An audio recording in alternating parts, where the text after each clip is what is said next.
सुप्रभात बच्चों, आप सब कैसे हैं? आशा करती हूँ कि आप सब अच्छे होंगे। बच्चों, हम बाल राम कथा से पाठ चित्रकूट में भरत के चित्रकूट पर्वत पर भरत का किस प्रकार जाना हुआ और उससे संबंधित जो बातें हैं वो हमने पढ़ी। इस पाठ में हमने पढ़ा कि राम भारद्वाज ऋषि से आज्ञा लेकर चित्रकूट पर्वत पर रहने के लिए चले जाते हैं, लेकिन जब भरत वापस अयोध्या आते हैं तो देखते हैं कि वहां पर श्री राम नहीं है। उनके पिताजी का निधन हो गया है। वह अत्यधिक व्याकुल होते हैं। तो यहाँ तक हमने अपना पाठ पढ़ लिया था। आगे हम अपना पाठ प्रारंभ करते हैं। भरत व्याकुल थे, विकलता बढ़ती ही जा रही थी। वह तुरंत राम के पास जाना चाहते थे कि भरत क्या हो गए, व्याकुल हो गए, बेचैन हो गए। और उनकी जो बेचैनी है, व्याकुलता यानी उनकी जो बेचैनी है वो बढ़ती जा रही थी और वो राम के पास जाना चाहते थे। महाराज ने उन्हें वनवास दे दिया है 14 वर्ष के लिए। सीता और लक्ष्मण भी साथ राम के साथ गए हैं। केकई ने भरत का मन पढ़ते हुए कहा। जब केकई को यह लगा कि भरत श्री राम से मिलना चाहते हैं तो तब उसने बताया कि राम तो वन में चले गए हैं, साथ में लक्ष्मण और सीता भी गए हैं। वह जानती थी कि भरत यहाँ से सीधे राम के पास ही जाएंगे। परंतु वनवास क्यों? भ्राता राम से कोई अपराध हुआ है? तब भरत उनसे पूछते हैं कि भाई राम को वनवास क्यों दिया गया है? भ्राता यानी भाई, इसका पर्यायवाची शब्द है। भाई का पर्यायवाची शब्द भ्राता।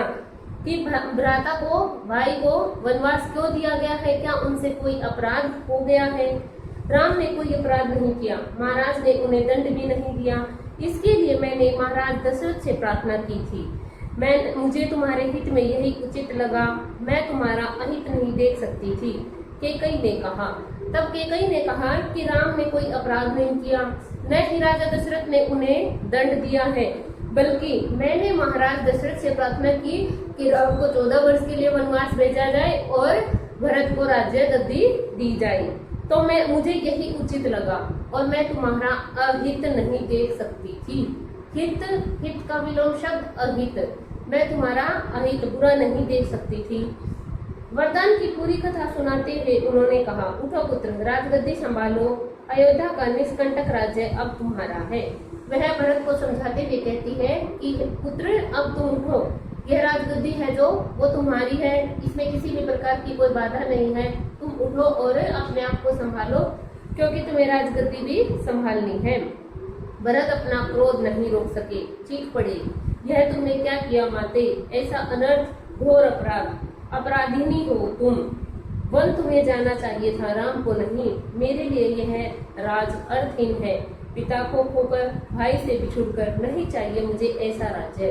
तब भरत केकई पर अत्यधिक क्रोधित हो जाते हैं और कहते हैं कि ये ऐसा घोर अनर्थ यानी बुरा, ये ऐसा अपराध आपने कैसे कर दिया? मुझे ऐसा राज्य नहीं चाहिए जिसमें मैं अपने पिता को खो दूं और अपने भाई को वनवास के लिए भेज दूं। तो मैं ऐसे राज्य पर कभी भी राज्य नहीं करना चाहता। यह सब जो राज्य है मेरे लिए अर्थहीन है, मतलब अर्थहीन जिसका कोई मतलब न हो, मेरे लिए इसका कोई मतलब नहीं है। इस बीच मंत्रीगण और सभासद भी वहां आ गए कि जब उन्हें मंत्रियों को और सभासदों को, सभासद यानी सभा के सदस्य थे जो, उनको जब यह पता लगा कि भरत वापस अयोध्या लौट आए हैं तो वो उससे भी विचार विमर्श करने के लिए उसके पास वहीं पर आ गए। भरत बोले, तुमने पाप किया है माते, इतना साहस कहाँ से आया तुम में? किसने तुम्हारी बुद्धि भ्रष्ट की है? उल्टा पाठ किसने पढ़ाया? यह अपराध अक्षम्य है। मैं राजपद नहीं ग्रहण करूंगा। तुमने ऐसा सोचा कैसे? कि वह अपनी माता को क्रोधित करते हुए कहते हैं कि तुमने ऐसा कैसे सोच लिया कि मैं राम की जगह पर राज सिंहासन पर बैठूंगा? मैं ऐसा नहीं करूंगा।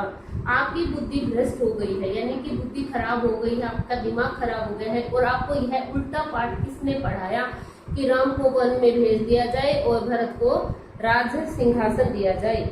मैं राजपद ग्रहण नहीं करूंगा, मैं राज सिंहासन पर नहीं बैठूंगा, क्योंकि भरत मानते हैं कि यह मेरा नहीं बल्कि राम का अधिकार है। तो मैं यह पद ग्रहण नहीं करूंगा। सभासदों की ओर मुड़ते हुए भरत ने हाथ जोड़कर कहा, आप भी सुन ले, मेरी माँ ने जो किया है उसमें मेरा कोई हाथ नहीं है। मैं राम की सौगंध खाकर कहता हूँ कि भरत अपना स्पष्टीकरण देते हुए सभा के सभी सदस्यों को हाथ जोड़कर कहते हैं कि मेरी माँ ने जो भी यह कार्य किया है उसमें मेरा कोई हाथ नहीं है, मेरा कोई कार्य नहीं है। यह मेरी माता की बुद्धि भ्रष्ट हो गई थी तो उसने ऐसा कार्य कर दिया है। मैं राम की सौगंध खाकर कहता हूँ, कसम खाकर कहता हूँ कि इसमें मेरा कोई हाथ नहीं है। मैं राम के पास जाऊंगा, उन्हें मनाकर लाऊंगा, कि मैं राम के पास जाऊंगा और उन्हें मनाकर वापस ले आऊंगा। प्रार्थना करूंगा कि वे गद्दी संभाले, मैं दास बनकर रहूंगा। दास यानी सेवक। भरत बहुत उत्तेजित थे, स्वयं पर नियंत्रण नहीं रख सके। उन बोलते बोलते उनकी सांस उखड़ने लगी, वे चकराकर धरती पर गिर पड़े। उत्तेजित यानी बहुत अधिक गुस्से में थे और इतने गुस्से में थे कि वह अपने आप पर नियंत्रण नहीं रख सके और बोलते बोलते चकराकर गिर पड़े और बेसुध हो गई। सुध बुध लौटी तो भरत रानी कौशल्या की महल की ओर चल पड़े। जैसे ही उन्हें होश आया, जैसे ही उन्हें सुध आई तो वो रानी कौशल्या के महल की तरफ गए। उनसे लिपटकर बच्चों की तरह बिलख कर रोए कि माता कौशल्या के साथ ऐसे रोए जैसे एक बच्चा अपनी माँ के पास रोता है।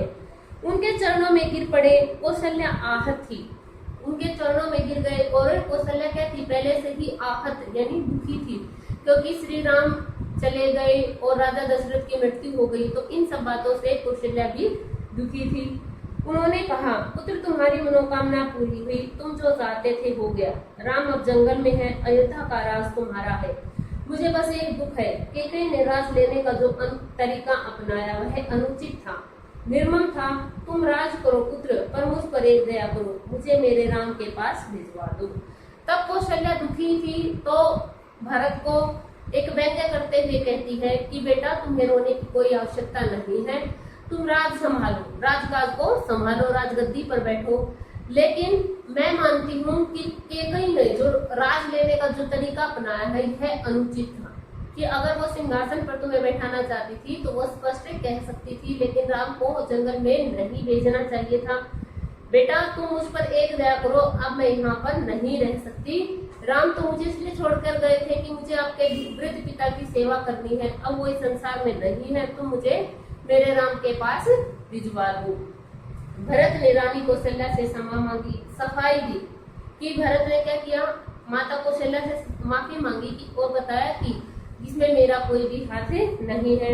रानी कैकेयी के व्यवहार पर ग्लानि व्यक्त की, ग्लानि यानी शर्मिंदगी, जिसमें शर्म आती है, शर्म महसूस होती है, ऐसी बातें सफाई में दी। कहा, राम मेरे प्रिय अग्रज हैं, अग्रज यानी बड़े भाई, मैं उनका अहित सोच भी नहीं सकता, मैं निरपराध हूँ। कि उसने कहा कि मैं अपने बड़े भाई के बारे में, बुराई के बारे में बिल्कुल भी नहीं सोच सकता, इसमें मेरा कोई भी हाथ नहीं है, मेरा कोई भी दोष नहीं है। कौशल्या ने भरत को क्षमा कर दिया, उन्हें गले से लगाया। भरत सारी रात फूट फूट कर रोते रहे। कौशल्या के पास ही रहे भरत और उनसे माता कौशल्या ने भरत को क्षमा कर दिया। सुबह तक शत्रुघ्न को पता चल गया कि कैकेयी के कान किसने भरे। मंथरा अयोध्या के घटनाक्रम से घबरा गई थी, छिप गई। कुछ दिनों से उसे किसी ने नहीं देखा। भरत और शत्रुघ्न राम को वापस लाने पर मंत्रणा कर रहे थे कि जब अगली सुबह हुई तो शत्रुघ्न ने जांच की कि कैकेयी के कान किसने भरे हैं, किसने उसको उल्टी पट्टी पढ़ाई है, किसने उसके मन में गलत बातों को भर दिया है। लेकिन जब अयोध्या में श्री राम को जंगल भेजने की जो बातें चल रही थी, सारे जो घटनाक्रम थे, उससे मंथरा डर गई थी और उसने क्या किया था, वह कुछ दिनों के लिए छिप गई थी और कुछ दिनों से किसी ने भी उसको नहीं देखा था, किसी ने भी उसको नहीं देखा। अगले दिन जब भरत और शत्रुघ्न राम को वापस लाने की मंत्रणा यानी बातचीत कर रहे थे, तभी शत्रुघ्न की दृष्टि बचकर निकली, मंथरा पर पड़ी। कि तभी शत्रुघ्न की दृष्टि मंथरा पर गिरी। उन्होंने लपक कर उसके बाल पकड़ लिए, खींचते हुए भरत के सामने लाए। भरत को दासी की भूमिका बताई। शत्रुघ्न उसे जान से मार देने पर उद्यत थे। भरत ने बीच बचाव किया कि जब शत्रुघ्न और भरत राम को लाने की बात कर रहे थे, तभी शत्रुघ्न ने देखा कि मंथरा वहां पर उनकी बातें सुन रही है, तो उसने उसको पकड़ लिया और भरत को बताया कि किस प्रकार इस दासी की वजह से सारा सब कुछ गलत हो गया है, इसने ही माता कैकेयी के कान भरे हैं। भरत तो उसको मारने पर उदत थे, उदत यानी तैयार थे, बिल्कुल मारने को तैयार थे, लेकिन भरत ने बीच बचाव किया कि भरत ने उन सबको रोका। मुनि वशिष्ठ अयोध्या का राज सिंहासन रिक्त नहीं देखना चाहते थे, खाली सिंहासन के खतरों से भी परिचित थे कि मुनि वशिष्ठ जो अयोध्या के क्या थे, राजगुरु थे, लेकिन उन्होंने कहा कि जो अयोध्या का जो राज सिंहासन है इतने दिनों तक खाली नहीं रहना चाहिए, रिक्त यानी खाली नहीं रहना चाहिए। अगर खाली सिंहासन है तो उसके अनेक दोष हैं कि दूसरे राज्य के जो राजा है वो समझेंगे कि ये कमजोर है तो हम इस पर हमला कर सकते हैं। उन्होंने सभा बुलाई, भरत और शत्रुघ्न को आमंत्रित किया। भरत से कहा, वत्स तुम राजकाज संभालो, पिता के निधन और बड़े भाई के वनगमन के बाद यही उचित है।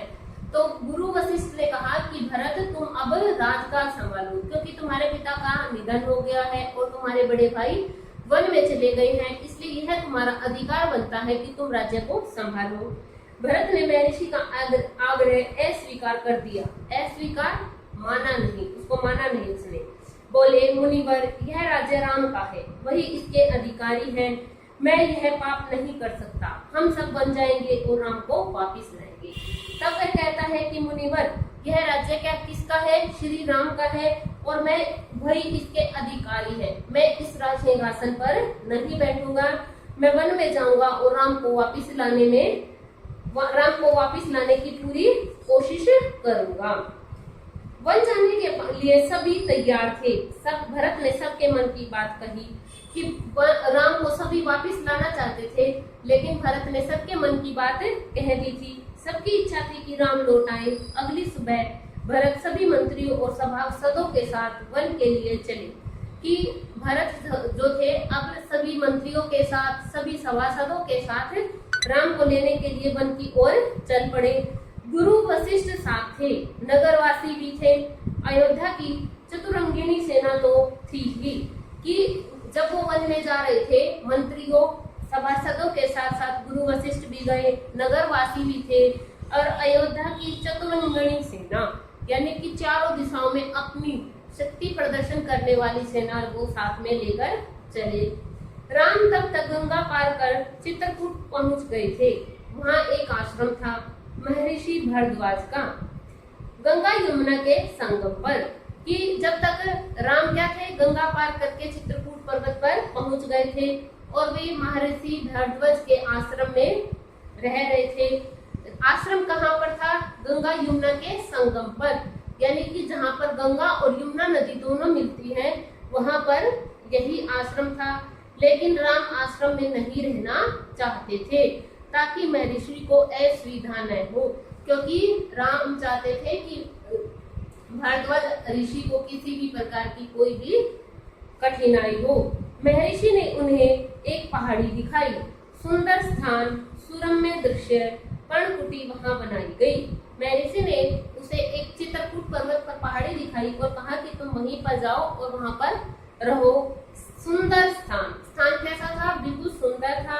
सुरम्य दृश्य, सुरम्य यानी जिसको देखने से ही एक अत्यंत खुशी महसूस होती है। पर्णकुटी वहीं बनाई गई। पर्णकुटी यानी पत्तों की कुटिया, पर्ण यानी पत्ते, कुटी कुटिया, तो पत्तों की कुटिया है वो यहीं पर बनाई गई। तो बच्चों इस भाग में हमने देखा कि किस प्रकार भरत व्यथित हो जाते हैं, दुखी हो जाते हैं और वह राम का स्थान नहीं लेना चाहते, इसलिए वह श्री राम को लेने के लिए जंगल में जाते हैं। और तब तक श्री राम, लक्ष्मण और सीता गंगा नदी को पार कर चित्रकूट पर्वत पर पहुंच जाते हैं और वहीं पर एक आश्रम था गंगा यमुना के संगम पर, भारद्वाज आश्रम, लेकिन वो उसमें नहीं रहे। उन्होंने सोचा कि हमारे रहने से ऋषि को क्या हो सकती है, कठिनाई हो सकती है, असुविधा हो सकती है, तो इसलिए वो ऋषि के आदेश पर एक पहाड़ी पर पत्तों की कुटिया बनाकर वहीं पर रहने लगे।